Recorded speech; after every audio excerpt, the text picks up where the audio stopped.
Голоси русину Подкарпаття. Фур, зустрічаючися з грузною челяддю на голосах русину Подкарпаття, неєдноразово сме тикалися тему війни. Само собою, коли Ізро, Карпато-Русину воюють, боронячи нелем державу, котру живуть, а й свої сім'ї, затуляючи собою в Європу, і мало не кожен день, приходять у русинські родини страшні новини, про війну говорять шотки.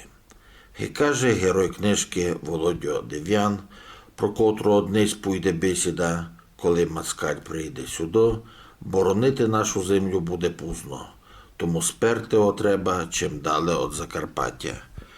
Володимир Олексійович Дев'ян, герой голосу русину Подкарпаття, є автором книжки «Доброволець. Спогади про сона». Книжка вийшла в світ у видавництві «Рік у кінці 2024 року. Автор узявся за перо, аби написати книжку за свого сина-добровольця, котрий у перші місяці війни пішов на фронт і загиб у декабрі 2022 року. Отець взявся за книжку, бо задавити буль, котрий так і не пройшов, щоб не допустити перекривлювання історії, і то було після Революції Гідності 2014 року, щоб пам'ять про його Володю жила і надалі, або жила навтема. Тому ці мамино віршовані шорики вказують, як опозирує отцюської і материнської горе.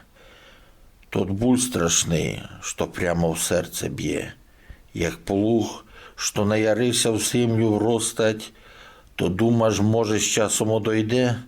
Йой, то не так, бо он целем прибулшать.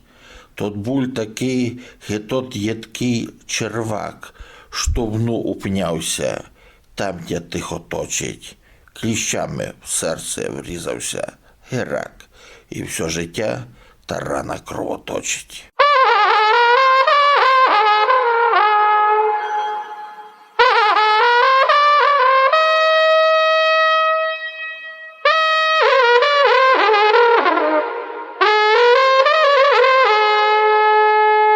Слухайте голоси русину Подкарпаття.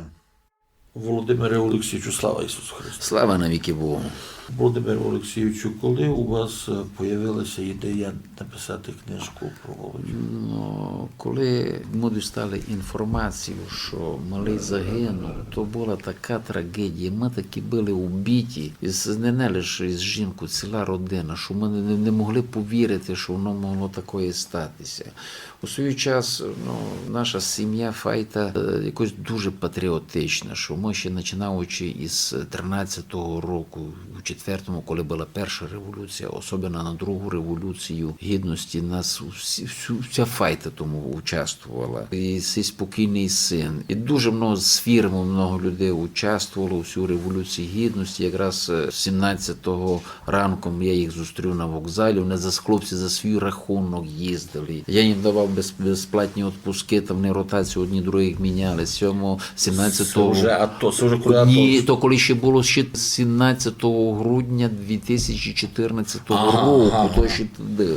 Я перед історією, чому я вирішив написати. А якраз із 17 на 18 почалися розстріли. І в нас ті, що шутки, які ми знаємо у Сваляві, якщо хтось, то ціла Україна піднялася.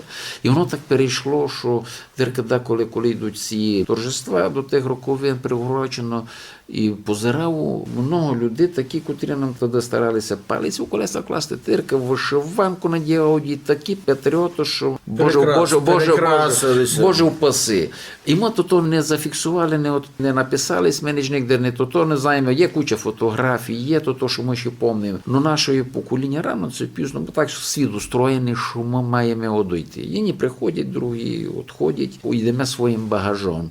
І хтось обстане за кадром. І тепер я вирішив, щоб усього не було, бо то тепер так іде, вже час вже самі видите, що треба йти, там не хочуть йти, служити, а в той час, у 22-му році, у мене, коли почалася ця війна, то в мене всі хлопці добровольцями, всі буквально з фірми, пензіяж, не пензіяж, усі вбивалися, у пороги у воєнкомат не можна було попасти, та нас тих пензіїв народ відшивали. І я вирішив, то потихеньки, щоб ось обстало, за кого тут воювали хлопці, як то він тут розказував, що пережити ще раз то шутку дуже тяжко. І книжка дуже тяжко ся писала. А ся так подививши на мене, жінка мені каже, ну чим би це дитя не тішило, найби не горювало. Пиши, що хочеш, я потім там десь пак возьмемо, та може щось десь зі складу, може щось і получить. І я так деколи не міг за місяць і рядок іде написати свої книжки.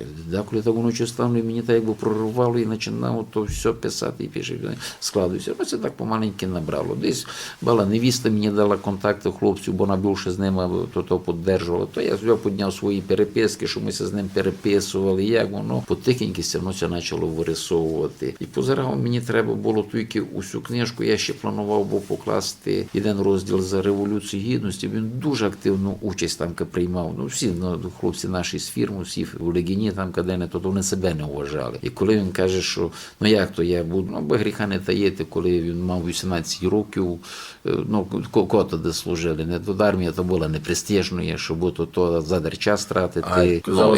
І ходив туди у 22-му році, пам'ятаєте, там було така, і ходив такий анекдот, що каже, як служити, та не є кому, як в армії, то тільки навалом. Бо, ну, мали, поробили собі якісь документи, а тоді все, то по блату треба було попасти, щоб попасти туди в армію. Ну, і він, коли тут, ви пам'ятаєте, 90-ті роки, коли Союз се розпав, що які були очереді в нас у магазинах, там тоді така очередь була у воєнкомат, щоб попасти. І він десь його за 5-м разом не взяли. То треба було чути, тот його голос, як він мені радісно повів, тату, мене взяли. То не було так, якби на нього міг щастя впав, міг золота був, то самої великої для нього того було. І воно коли пішло, треба тільки прийшло, у нас робив у мене на фірмі, волонтер такий, пообіцяв, каже, то не можна було не форму дістати, не ніч, а то більшості ми все самі купували. Я, каже, Вовчикові, я все йому для нього, каже, Олексійович, не перезавайте ніч. Послідку ми якось так. Єдинственні нагавіці у епіцентрі мусили ми купити. На базарі фліска. Він дуже її любив, ту, що ми купили, бо жінка все на себе міряла і все дуже йому, то все любило, що мама для нього купила. Ну, мама для нього то було все. Коли ж вона каже, ну от ти тепер підеш туди на фронт. Рано чи пізно тебе туди заберуть, де бойові дії. Наш кот тільки захистить. Каже, коли вони вже прийдуть сюди, в Закарпаття, то і вже нікому буде захистити. Я йду туди, щоб вони не прийшли сюди. І я з чого я пішов на армію, щоб прятати десь по тих тилових, по тому, бо його дуже любили. Він міг і на кухні, він рукастий, так як любий закарпатський хлопець. Як любий закарпатський мужик, що не то він все знає. Хоч ніхто то раніше не робив. От там якраз пишете, що он навіть на стройці роблячи, давали ночами. Так, щоб хотіли, бо скорше зробити, він не міг мене лишити, щоб ну, я відповідальний. Я навіть не міг собі представити, на кілько до чого він був відповідальний. Коли вже він тільки пройшов, то всі тут і там, ну, в книжці мав описано, що на кілько мож було. Тепер вже зараз більше інформації, може десь коментарі до того будуть, що як наші хлопці воювали. Представляєте, коли він їхав сюди із Ужгорода, виїхали, все радісний, що він буде їхати коло Свалява, проїжджати глибинну ветку, та як на долоні, машина потихеньки ся тягне. Вони колоною йшли, машина такий зелок старенький, то того відремонтували. Пішком хотів ускочити, але він навіть півслова не позвонив, що я буду їхати. А знаєте, що були безмішотки були на трасі, і то він навіть не повів, що ми будемо їхати, а то серце се розривало, коли ми позвонив. Ви пишете, що спорт зограв основну роль, що його забрали, що каже, його він коли завертали прийшов, кожен раз. І тоді його були не взяли. Він навіть не показує свій воєнний, у нього білий воєнний білет, що не могли навіть під час війни забрати. А він прийшов туди Раненського, взяв, каже, все, останній шанс мій. Забрав у нього, бо він чемпіон області по боксу, по кікбоксингу, куча медалей було. Приносив то воєнкома, останній козир свій, так каже, висипав, а сізочок квадратні, каже, а це що таке? Та каже, це майже ще не у шутки, бо там і кубки були. І він повзор каже, нам таких треба. І коли попав, і йому нараз предложили у розвідку. То було для нього, хіба був пішов у розвідку, майже було доку з інших, бо там умова ти диктуєш, а не тобі диктують, коли тебе покладуть в окоп. Помню, такий не знав, чи писав, чи ні, коли у Любимівці взяли окопи, засіли, танки почали розстрілювати, і вони то залягли, знайшли дали координати, каже, дзвонять командирам своїх, та дали. По один-два снаряди, бо наші хлопці, ці артилеристи, дуже файно стріляли. І каже, що один-два снаряди, що шкода вам, каже, лягайте в окоп і моліться, це вже така ваша допомога буде. Я тому пописую. Причина, яка не було тих Не було, снарядів. не мали, каже, коли командир їм повів. Хлопці, пам'ятаєте, коли ви брали посадку, сі окопи сте брали, попросили сте допомогти артилерію. Я мав 56-58 снарядів, я всі випустив. Ми мало наперед, може, забіжемо. Бо, що ми тільки на розум приходить, то говорю, бо десь емоції тепер, хоча кить говорять, що біль із часом переходить, не вірте. Вона ніде не перейде.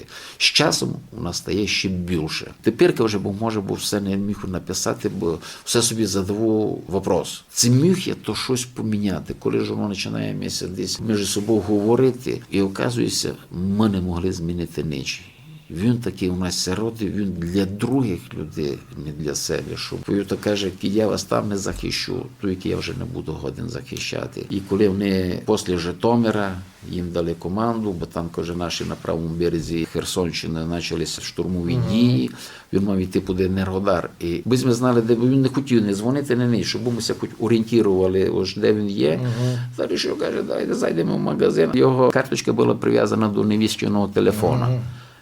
Він знає, що піде карточку розчитати в магазині. І може знали, що куди він йде, півслова не казав. І коли їх після того вони мали наші штурмовики, хлопці підготовлені, екіпіровані, мабуть, броню, все, що мабуть бити. Все вказало, був якийсь там здав у швидко сесе, і штурмовики попряталися. І ці наші хлопці получилися, що перші обогнали цих штурмовиків, і вони мали йти на звільнені, вже на освобождені позиції. Ми мали, що вже було зайнято, вони мали туди сісти, підпиратися, а сі мали йти далі. А вони вийшло, що пішли перші вперед перед тим. І попали під таку роздачу, що там такі фотографії, де що поклали, правда, у Любимівці, ті благодарні дуже люди, там поклали їм пам'ятник цим хлопцям, де розбили їх, що позирайте. Божа сила дуже велика, тільки коли починаєш аналізувати. Позиралися фотографії, як машина розбита. Указується, живим там ніхто не міг встати. 4 стали живі. Там, де Валера гуляє, тепер із Виноградова, він там був командиром відділення, стався живим. І в нього 8 чоловік, де недавно послідного опознали по ДНК, бо 4 живі стали. Значить, когось бонько сокоти для якихось других ще тих. І всі хлопці наші, що коли кадиловці перші дрогнули. Тепер, вже книжка вийшла, то десь там дав магазин, то у Сонячному, та на реабілітації хлопці були. Так купив один воєнний, жінку прийшов, взяв нараз книжку, і як обично листати, що там, фотографії позирати. То має інтересно, пак вже читати. Позирати тільки там, де мій Вовчик в фоні школи, він мені перше відео, яке він мені загнав, по школі ходив і жахався. От, каже, це тільки як руський мір бо там відео не можна було покласти в книжку. А там, як він тут ходить, вся школа забита боєприпасами. Вони не тільки не виділи, наші хлопці тільки боєприпаси не виділи, кілька у руських там, то, що вони там напрятали, снаряд, боєкомплект. Коли зачищали за Любимівку, там посадку, каже, 1,5 кілометра посадки, такі, каже, ще не виділи такі смерчі. Града каже, що то, каже, матьора, каже, машинка, там ракета 80-метрові, каже, ще таке не виділи, много взяли тоді були трофею, каже, тільки вже маємо чим воювати. І він видів цю фотографію, каже, я тільки був у пліну, якби наші хлопці нас не освободили, тоді вони там були закриті в підвалах, і, каже, чули, як кадоруці се пересовують. Нас атакує дуже крутий спецназ. Це має бути Вадь Азов, а Вадь 128. Чомусь не знав, що 128 це бо як не знати, що чому. Закарпатські хлопці. І каже, що якби були нас не освободили, нас мали розстріляти. В школу, оказується, брав Вовчик із своїми 12 хлопцями. І це був перший бой їх пошу. Хлопці попали лицем в грязне вдарили. Коли, каже, хлопці, я з ними говорив, та не розказують. Коли от дійшли, вивів, після того, коли вже він позвонив мені, каже, хлопці розказують, каже, позираємо, мов всі у шоці, перепуджені, то коли хлопці перший бой, голову, ноги, руки порозривано, колона розбита. Вова, каже, позвонив комусь, гамішнуся засміяв так, і ліг собі так і закрив очі, так і сидить, і така ухмилка, така гамішна ухмилка була.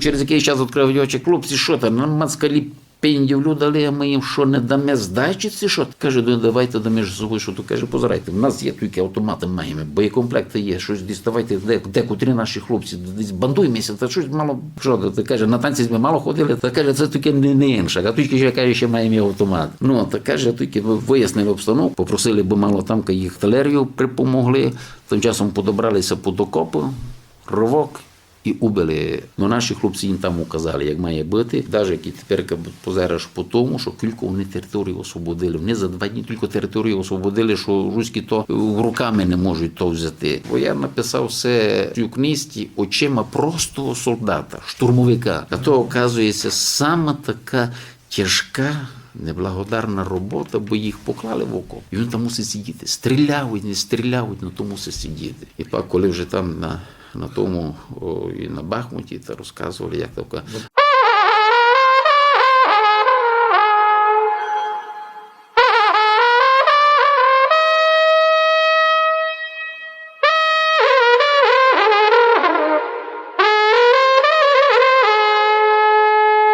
Слухайте голоси Русину Подкарпаття.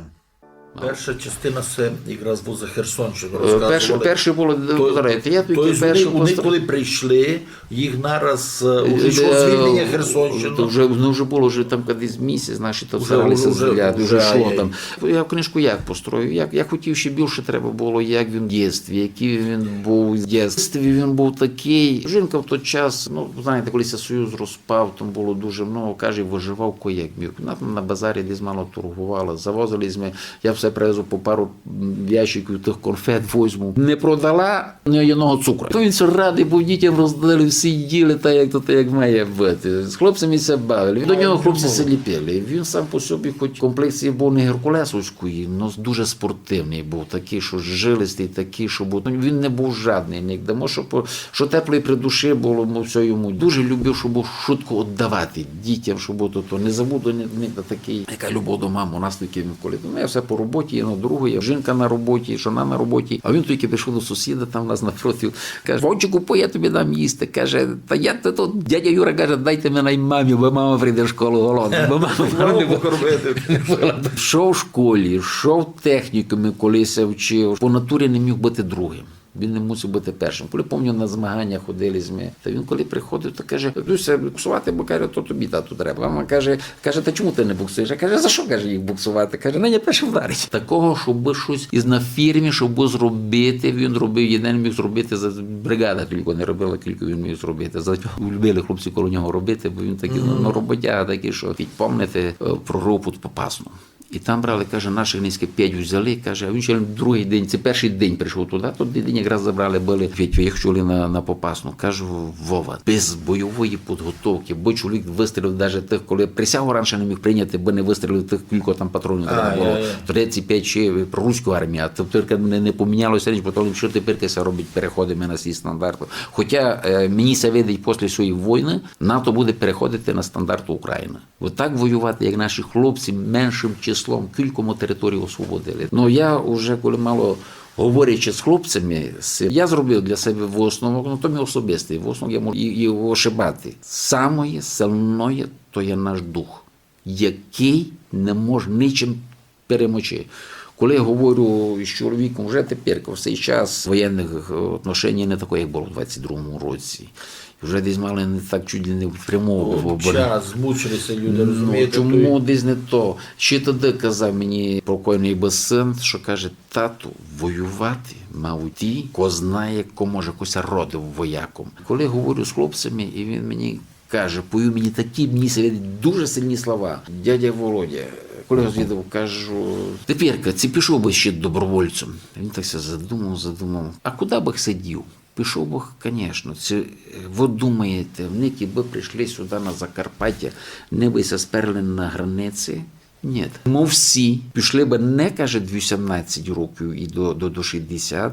Усі коберує держати автомат, Усі були хворі, не хворі, хочу, не хочу, законно, незаконно. Усі би ми були там. Но вже би ми воювали за руських, а ззаду кадировці із автоматами подганяли, каже, як ми бачили, що робили на Бах. Шанс у них статися живих були, коли заскакували в наші окопи. Ззаду не вернися, бо ти так і нараз і з тими розстрілювали. І каже, то треба порозуміти, що то інших би не було. У нас, на жаль, на це покоління випала така дуже гірка доля воювати. Ведь ми воюємо за себе і будущее наших дітей, онуків, правнуків, а ведь воюємо за Русь. І якраз так це зайшло, що на території України мусить все відбуватися. І мені це видить так, я більш як уверений у всьому, що там навіть не обговорює, що перемога буде за Україну. Коли повів, що каже, тату, у нас 5 чоловік забрали, та би нам ходю казали, я, каже, навіть не знав, як автомат це з предохранити, я знаю, як передів, каже, Вова, не переживай, базаки не обучать, ви туди не підете. І так і було. Через день його на Мукачево учася, пак в Ужгород учась і на полігон. І там уже, правда, їх дуже много, там готовили, і коли каже, та що то там, каже, що там медицину учиться, все, кажу, навчальний центр, а там були в них інструктори, які вже були, бо пройшли бойові дії, кажу, що вам давуть, упитуй у себе як губку, но він тобі говорить то, що вони вже пройшли. Та що, може, все знаємо, може, постріляли, або поскорше туди. Коли позарі, тому то вказують новості, щось робить, він з хлопцями десь я созвонював, а ми, каже, то їде, може, це все знаємо. А коли прийшов, і там бачив, що які ті ошибки, там десь мало описав у тому, ну то не шутко, я не хотів то сильно розпространяти, змучувати. Після того їх, каже, будемо скоро тільки крумплі їсти, бо поїсти, що бульбаші білоруси.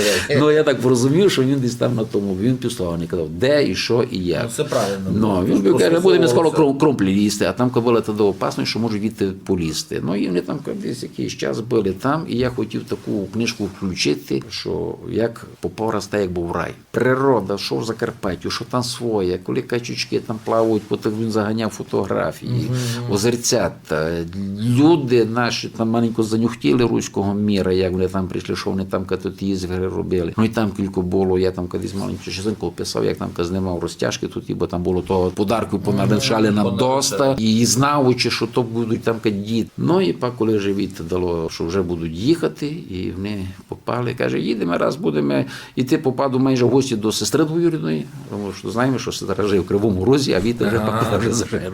Ну і пак там, як вже пішов, та купили цигаретликів, якийсь там шоколадок, бо я йому казав, поняли, десь розчитував. Ну, кажу, я йому тоді все казав, ще коли був у Ужгороді на полігоні, Вова, щоб ти знав в армії. Ну, я сам на афганську границю у 70-х роках в Термізі, позирали з місця тоді доста, що хлопці розказали, що таке там у той час, що вода, перший боєкомплект, бо каже, який не маєш патрона, що то може зробити. Бо хлопці розказували, як там колись з душманами. І то. Ну не забуду ніде ті слова, як перший раз я прийшов, восени призвали з місця, прийшли ми у Термез, і дембель день, і я мали рождення фебруарове. І пустили нас в город, ми туди прийшли, виділи. Ну і старий узбек, синки, каже, чого ви туди полізли?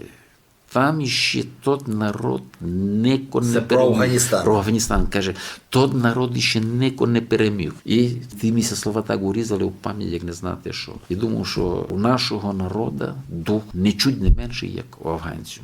І буде то, перейде час. Як би тяжко не було. Да, ми тепер видимо, що треба надіяти на себе. Ми раді, що нам дають, допомагають. Цілий світ нам допомагає. Ну, якщо б не наш свободолюбивий такий дух, що не було цієї жертовності, сіли б, розділили б то все, і, ну, бо було помало, бо ми так прозябали далі, як СССР. Здравствуйте, Володимир Олексійович, ви пишете так, та й будьте самі там були. Коли читаєш книжку, складується таке враження, що автор десь там якраз знаходиться, де проходять ці всі дійства. Но тепер, до вас таке звідання, ви телефонували часто Володя вам, вірніше він вам часто дзвонив. Коли раз прийшло, а він такий, він дуже скромний був, він не нав'язчив, він себе нав'язав, він для себе води би не упросив. Вовчику, Та ми з мамою, ти знаєш, як ми чекаємо твій дзвонок? Ну ми не знаємо, це може тобі, це не може тобі дзвонити. Телефон коло мене круглосуточно. Ти мені дзвонив, пиши. Ну він дзвонив рідко, ну все ми писав. І я собі ті всі його смски, та як воно йшло, як він це становив, там вояком настоящим, він тут много щепок на фронті, кілька почерпав, щоб порозуміти, як то Тобто ти картину вот його самі та якби, виділи. якби я їх відів, десь те читали вже в кінці, там у книзі, там я пару раз писав, то як він тут сон його, він мені, як він загине, він мені то написав смс-ку у липневі місяці, з 4 на 5 число. У мене тут смс-ка його є, як йому се приснив сон, що йому сідать потяг на потилицю і крилом махать. А в нього так, коли був на пізнанню, що то я бачив, як йому осколок і снаряди зніс з затилу. І як він там писав, що крилом махнуло, і бачив то, як танк вистрілює, і від з танка здуло вилітать чорний птах, з потя чорної. Ще да, що розкажіть про дітварство Володі. Про дітство, ну він такий був у самого дитинства, якийсь особенний він у нас був. Все хотів, щоб бути для людей. Мої тьоші, брат рідний, коли прийшов відео, як він маленький 8-річний на дарабі косить косу, ту, що я косив 9-ку, так каже, я йому мушу зробити свою, бо він мав свою маленьку косу. Зробив йому таку маленьку, там таки, не знав, де він таку знайшов, його від нього то подогнав. І він зо мною, бо то треба було дарабу обробити, треба було все швидко, мов все, вручну робили. Я не знав, як тоді встигали, що щось вручну косило, треба було вішалки наметати. А він такий маленький був, що як копінка, а вішалки метав, все допомагав, щоб мамі, щоб то десь порубався, був туди пішов, сам собі перев'язав, доктор такий був, що то він якийсь такий, що майже ся родив таким, що. І все, він радий був, що коли щось він для другого віддав, другому, щоб коли щось зробити, щоб як взяв конфети, він пішов нараз дітям. Собі не лише нічого, дітям пороздавав. Там є якраз Трафуну, що описуєте, що з блідних руських застрелили. То його було, то був дільний случай, він не встиг підскочити, бо прийшов, ну теж там. Чувство справедливості там. Коли їх обстріляли, із тих швидких, що вони 2 загинули, то були ті, що там у окопі. Прильот, ті, що вбили, бо він не польвив, він бо все одно, бо їм набив, так як має бити. Стояти ще в окопі на лінії, на нулі, то ще півбіди. Там маєш хоч якийсь малий шанс, щоб станеться живим. Ну, колись, особливо, коли були на Бахмуті, там, каже, по 16-18 годин на сутку безперервної стрільби було. Бо то сунула навали, як не знати, що. 128 бригаду після ну, їх там всякі Херсонщину переверли туди. Їх комули забрали. Коли, каже, мені розказує, тепер катуйки він після реабілітації вже ся списав, і каже, єден Вагнеровець якось, бо що який здався на наш опорний пункт. І каже, хлопці, що ви тільки стоїте? Ми знаємо, я вас пофамільно, кілька у вас тільки є 600-700 чоловік держитесь із участок. А нас, наших самих вагнеровців, 25-27 тисяч. Плюс до того, у нас снарядів артилерії немерено. Самоліт, вертольот, гради. А там так, група йде, наші відки десь захищають, тоді наші поклали їх, тоді починали там відки стріляли, накривають артилерію. Іти за боєкомплектом, то було саме страшне, а тим більше, коли в них вже було прийшло, у них вже там позирались в книжці, є там, де мені цей старший, що на позиції був Юрій Афонченко, він мені дав геолокацію, що воно так, каже, по-моєму, я точно не знав, але ми, каже, тільки десь ця дорога, а ми тільки були на дорозі, вже дійшли послідні, вже бої йшли на дорозі, а вони ще тільки держали тут. І були би ще довго держали, малий усе ходив за боєкомплектом. Чому він ходив? По 2 причинах. Бо привезти в другий так. Каже, ми коли ми хлопці розказали, каже, ми бояли туди йти.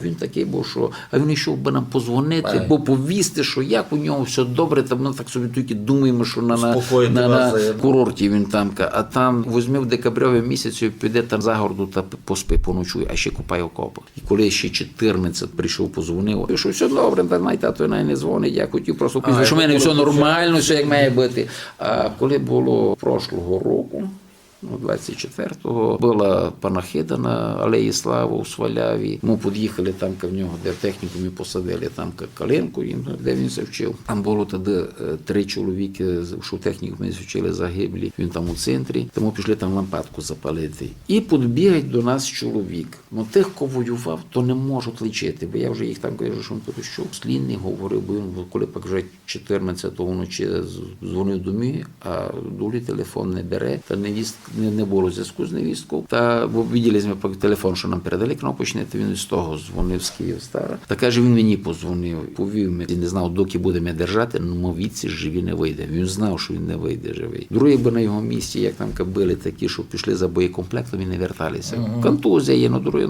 то... І він вернувся і знав, коли вже двоє б стали ще. Я зазвідав, коли ось двоє живі б стали.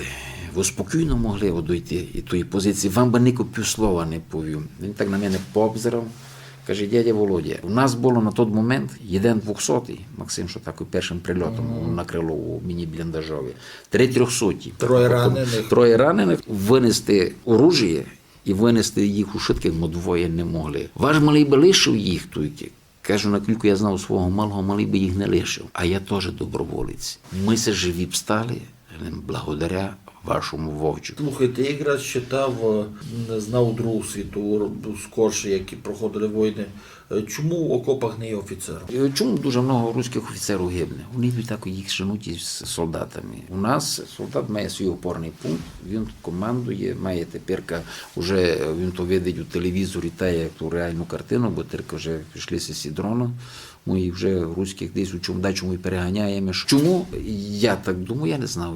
Я хотів ще поговорити із очима офіцера. Чому них не маєте інформації? Я не мав. Я хотів десь якоїсь Я думав, що десь, коли буде ще така презентація в Ужгороді, може когось буде із 128-ї бригади, і я буду мати щастя общатися із офіцерами. Я вам дам телефон Ярослава Галаса, який очолює прес-службу 128-ї бригади. Все би було добре. Чому? Бо видіти очима солдата, я думаю так, що не було офіцерів. У нас проблема з офіцерами дуже велика. Виростити офіцера – то проблема. Хіба був Вовчик офіцером, він був з ними там, де було б найвеликої пекло, він був там. Є таких офіцерів много у нас. На всю армію. Коли ми се не готували до війни, за такий короткий період підготовити толкових много офіцерів дуже тяжко. Зирайте, ви дуже много якраз там описали, як говорять наші хлопці в окопах, русинська бесіда в окопах. Іменно. Я вам повім друге. Мене мала фірма щастя робити всяди, і тому наш в Закарпаттю є інший говорить. І коли хлопці, навіть командира просили говорити наших хлопців по-нашому, коли щось передають. От я думаю, що Бог знає, що розшифрувати, які не є там Закарпаття, вони не розчитають. А вони общалися, по-нашому, коли ти з молоком маму питав у себе тут умову, як там можеш бути. Хоча наш чоловік де не піде, він там буде научить і чужого. Буде що він кожного розуміє. Моя мама сама з Франківщини, і у них там більше до того українська, так більше частіше. Вони кажуть, ви говоріть помало, бо от дуже скоро говоримо, ми говорити не можемо розуміти. Так мусить було десь деякі слова, там десь то. Та це якраз свідчить, що язик наш дійсно, він, по-перше, самодостатній, по-друге, красивий дуже. Послухайте наші співанки. Лайбо когось прийшов, от тепер десь Діма Комаров, много про Закарпаття, про то знімав, про Гуцульщину, про наших тих, які то люди наші, не докус інші мають свою самобутну культуру. Я думаю, у кожного регіону, де б він не був, є дуже много плюсів. Позирайте, похоже, навіть Западна Україна і Восточна, не похожі між собою, а іменно Подкарпаття, Закарпатська область, воно відрізняється. Я вам повім друге, це колись десь штучно розонаджували, що я коли був ще у свій час, у 2000 році, маємо серінчу бути в Москві на заробітках, і зо мною робили хлопці з Луганська. І у них такої, то треба було об'яснити, що у нас тут не якісь, що ми діти живемо їме, так кажу, то нормальний мужик, або другий, як там кажу, ти прийди, то увидиш. Так, кажу, є десь поїдемо, то село не без болота. В основному у нас дуже гостеприємний народ. Зрайте, ваш Володя мав псевдо. Він чому собі так пішта? Степан. От якраз Степан. Чому ти якось так це назвав? Може було май громкий. У нього був у нього куміра не було, він сам по собі був. То позорав кіно «Вікінги» і про то, каже, як сильних не люблять, щоб бо вони ними не можуть управляти. У нього авторитет було повага.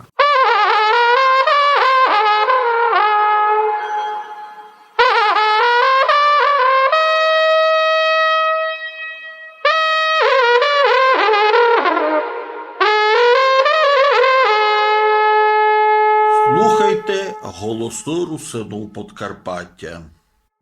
Зрайте, тільки по школах дуже пішла така габа, хвиля, волна, якраз патріотичного воспитання, патріотичного виховання. Як ви думаєте, що все-таки ближе чоловікові?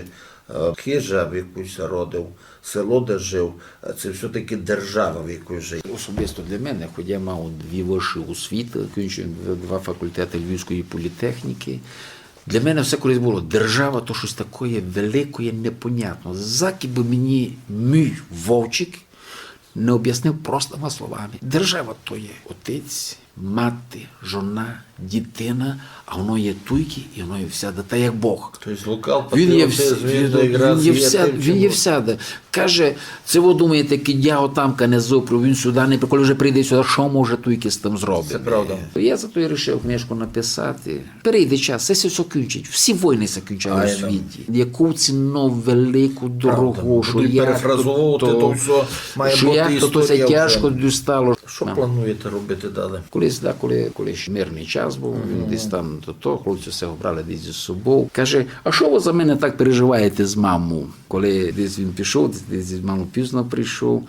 Я кажу, чекай, подросте твій син, та будеш нарозуміти, поглади себе. Бог так дав, що дав нам такі-то діточки у нього, що то копія його. Старша Машенька, вона вже то все прекрасно розуміє, що тато загинув. Вовчик, всі тут іще як носик утерти, як ножку на ножку покласти, ці жести, маючку знімати, то точно так, як він. Що то такого не є. Коли прийде ми там канвіста десь до своїх батьків піде, прийдуть пізно, а ми якраз, може старші люди, що то щось роздрімлемо, не приходять, і треба на плечах поносити. То прийде, вже нас ляже, зразу жона вже все, вже сльоза потекла, каже, в мене таке, та якби це вовчик коло мене ліг. Ті в мене є ті, що він мені заганяв відео, потім як то, і ту ж Любимівку розбиту школу, десь там, як він купили, коли собі броню купили, хлопці скинулися там, я йому заганяв ще тоді по 5 тисяч, по 80 скинули. Коли там десь в книзі є первак, що купили, котрому вже 50 років, каже, то була їхня броня, до другої лінії їздили. А тільки в мене мав на фірмі 6 та металоном здав в ліпшому состоянні. На ті часи такі були. Хотів би бо то забрати у документальний фільм, випустити, щоб то було, якби то треба було б, я не спеціаліст, я навіть не писатель, щоб то написати, я писав все, я не писав, я душу вилив на все, щоб і хотів би, щоб художній фільм зняти. Рецензорка, коли цю книжку, то каже, так все маєте готовий сценарій. Сюжет, його не треба много переробляти. Все маєте, все по всьому знімаєте, і воно має, Оскар має забезпечений. Так що на все воля Божа. Я коли позирав у тільки всьому, по всю книжці, дуже много такого, що ми не можемо об'яснити, і дуже много є містичного непознаного. Коли ми ще не знали, бо він там, оказується, ми маємо велику сиренчу, що хлопці дуже просили, котріся живі встали, бо його винесли від. А так бувався дотепер, може, вставався ще безвісті пропавшим. І коли ми не знали, що от у нас вдома на стіні горіла свічка, там все молились, там невіста коло цього, де тільки десь все. І такий півметровий відпечаток, знак оклику. Я то розцінював так, що на стіні вставили свічки, так що так. Я то розцінював ось так, що це був мій вибір, вже тільки не плачте. Я свою місію зробив на цій землі. Я б хотів ту штуку зробити, бо зробити раз документальний фільм, а може десь буде воля на то Божа, та зробиться і художній фільм по всьому. Володимире Олексійовичу, я дякую вам. Я знав, що вам нелегко було розказувати, бо мені нелегко слухати, а вам, тому собі ще тяжко. Коли хтось каже вам, що з часом боль притихать, не вірте в це. Ко втратив на війні близьких своїх, вона з часом стає ще більше. Коли задаєш собі питання, чому, як то так, всі рано довго не живуть. Треба нам якось так, не знаю як, я б хотів, щоб то майбутнім поколінням поколінням, і не тільки в Україні, у цілому світі, щоб вони знали, яка то біда, як то пережити батькам. Якось аналогічно, коли діти батьків хоронять. Но коли ти в розсвіті сил, він не дожив до свого 30 років, 45 суток. Коли ти хорониш своїх дітей, і коли приходимо на могилу, туди до нього на алею слави, то дуже боляче. Перейдуть руки, воно все одно рано, це пізно, воно все запресеться в шутку. Щоб люди знали, що і ці жертви були не задарні. Все буде йти і на то, там вже наших, що знав одня хлопців в Європі тепер, кудись там піднімають економіку, бо пензіяші вже, і так хочу їм наш закарпатський привіт передати, що особливо своєму заступнику, він тепер під Варшаву, містечко Карчев, Сулейган Василь, наш закарпатський, каже, там книжку читають, якраз ту, яку ми вчора загнав, що каже, читать тепер із хмельничанка Катя, а в неї чоловік на фронті, каже, що то каже, дуже тяжка книжка, як то, щоб, каже, не розуміє, як то може було все це понаписувати. Добре, я теж думав собі, що в будущому, що б осінь взяли і доповнити книжку, і документальну, яку нам вам сюди зняти, і художественний фільм. Тому що це треба. Це дійсно це реальні факти, реальний чоловік, який указав, що якраз свою державу сокотити, захищати свою державу, це не пусті слова.